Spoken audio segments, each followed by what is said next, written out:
사회복지 현장 준비할 때 라고 하는데, 제가 원래 대학생 대상으로 특강 거의 안 해요.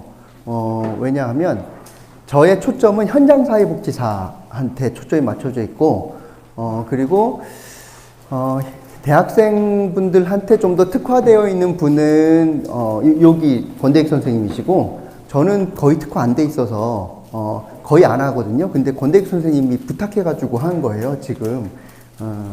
그래서 부담이 엄청 컸어요. 몇 주 동안 계속 생각했어요. 뭘 말씀드려야 되나. 근데 또 저거를 적어주셨더라고요. 뭐뭐뭐를 듣고 싶어서 지원 동기를 막 적어주신 걸 봤는데, 지원 동기를 읽으면서 더 혼란스러웠어요. 왜냐하면 너무 많이 이야기하시는 게 있고, 또 하나는 진짜로 현장을 잘 모르는가 보다 라는 생각했어요. 왜냐하면 사회복지 현장이요, 엄청나게 넓은 분야로 있거든요.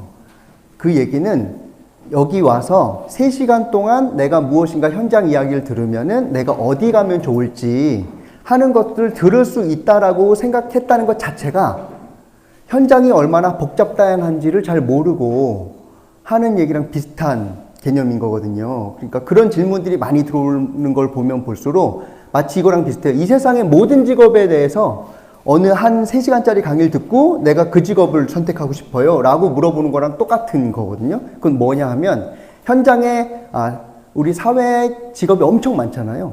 그런데 3시간 강의만 듣고 여러분들이 그걸 선택할 리도 없고 선택하는 것도 매우 불확실하다라고 하는 걸 이미 아시잖아요. 그런데 3시간 강의에서 그걸 듣고 내가 현장에 어디 가면 좋겠는지를 생각할 수 있다고 기대하는 것 자체가 현장이 얼마나 복잡다양하고 종류가 엄청 많은지를 모르니까 하는 얘기인 거예요. 그래서 이거 좀 말씀드려야겠다라는 생각을 했고요. 그래서 오늘 이야기를 들으시고 난 다음에 나 어디 가면 좋겠다 하는 게 결정될 리는 없어요. 그래서 그런 기대가 있으신 건 다 갖다 버리시고, 그리고 수업 시간에 들으면 좋겠다라고 하는, 예를 들면 평가 방법을 알고 싶어요 뭐 이런 것들 있잖아요. 이건 수업 시간에 들으시고, 저는 현장에서만 들을 수 있는 상황에서 알려드리고 싶은 것만 말씀드리는 걸로 하겠습니다. 그럼 현장을 준비할 때 어떻게 현장 준비하면 좋겠는가 이제 해볼게요. 언제 무엇을 준비할 것인가 할 때 뭔가를 이루려면 어떻게 이루어야 되느냐 하면 저 3가지가 필요하다고 생각해요. 지식인의 문제의식 필요하다고 생각해요. 근데 두 번째는 지식인이 자기의 문제의식을 가지고 어디에 무엇인가 이루려고 하면 현실에서 이루는 거잖아요. 그래서 실천과의 현실 적용 능력이 필요하다고 생각하고, 이게 통용되나 안 되나. 그리고 세 번째, 외골수로 끈덕짐이 필요하다고 생각해요. 어느 정도 시기가 있어야 돼요. 그래서 이 3번째와 관련 잠깐 말씀드리면, 저는 사회복지 현장 나왔을 때 끝내주게 잘했을까요? 아니면은 그때 현실은 시궁창이었을까요? 시궁창이에요. 네. 근데 대부분 예를 들면 명사초청 강의, 미래를 어떻게 준비할 것인가 이런 거 하면 강사들이 나와서 주로 시궁창 얘기할까요? 아니면은 나는 뜻을 해워가지고 열심히 해가지고 끝없이 고결하게 이렇게 추구했다 이런 얘기 주로 할까요? 후자 얘기해요. 근데 사실은 1년 차일 때 제가 사회복지사 하면서 일 잘한다고 느꼈을까요? 못한다고 느꼈을까요? 못한다고 느꼈어요. 제가 들어갈 땐 뭐라 그랬냐면 팀장님한테, 팀장님은 미션 비전과 같이 방향성을 제시해 달라고. 그러면 실무적인 일은 제가 다 하겠다고. 그리고 팀장님이 미션 비전을 세우기 어려우실 만큼 바쁘시다? 그러면 저에게 일을 달라고. 그러면은 저는 실무 일을 하고 팀장님은 팀의 방향을 세우는 일을 할 수 있도록 제가 최선을 다해서 일하겠다라고 해가지고 들어갔거든요. 근데 실제로 어떤 일이 벌어졌냐면 제 일도 못해요. 제 일도 맨날 망가뜨리고 그래가지고 팀장님이 맨날 와서 제 일을 도와주고, 그래서 제가 한 1년 차쯤 됐을 때 뭐라 그랬냐면 팀장님한테, 저만 이상한 사람인가요? 아니면은 제가 못하는 건가? 이렇게 왜 여쭤봤어요. 이게 정상이냐고. 그랬더니 팀장님이 무슨 얘기 하셨냐면, 1년 처음 들어왔을 때 저한테 그 얘기를 들었을 때 감사하긴 했으나 불가하다고 생각했대요. 그리고 아니나 다를까 제가 괴로워하고 있는 것을 충분히 보신 거죠. 이건 뭐냐 하면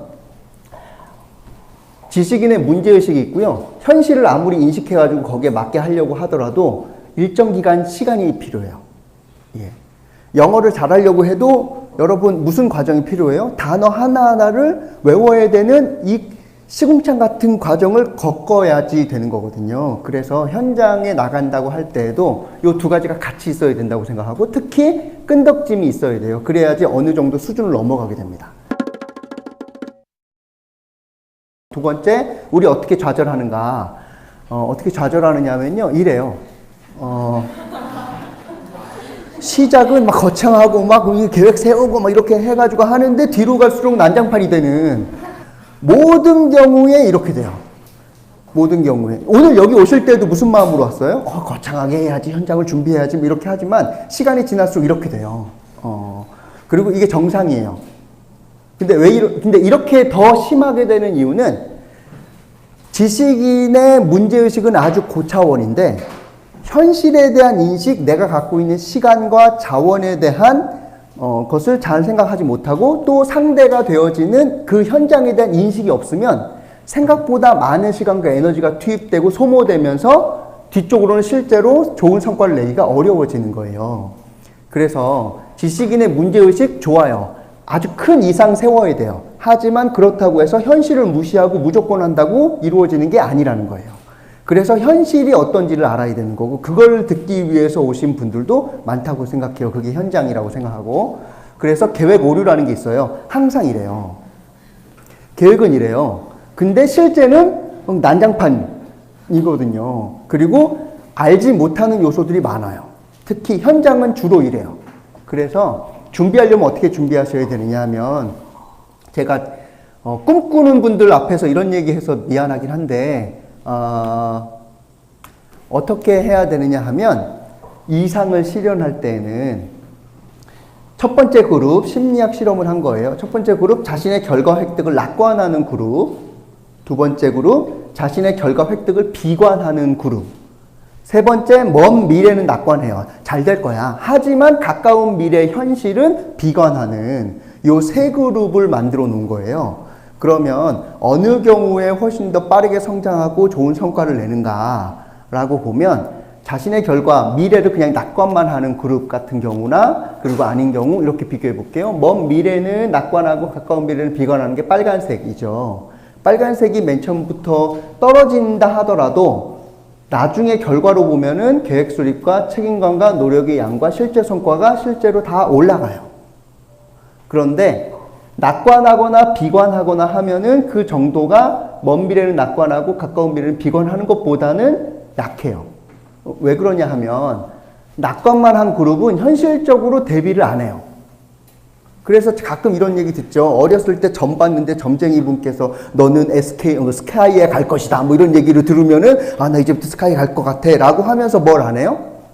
공부를 안 하는 개념으로 갈 수 있어서 낙관만 하면 대비하지 못한다는 거예요. 현실적으로. 또 하나는요. 그게 무슨 의미가 있냐고. 라고 하면서 계속해서 비관만 한 그룹은 동기 자체가 없어요. 동기 자체가. 그런데 가장 좋은 건 먼 미래는 낙관함으로써 동기는 유지하되 가까운 미래는 비관해서 현실을 직시해야 대비하면서 가게 되는 거거든요.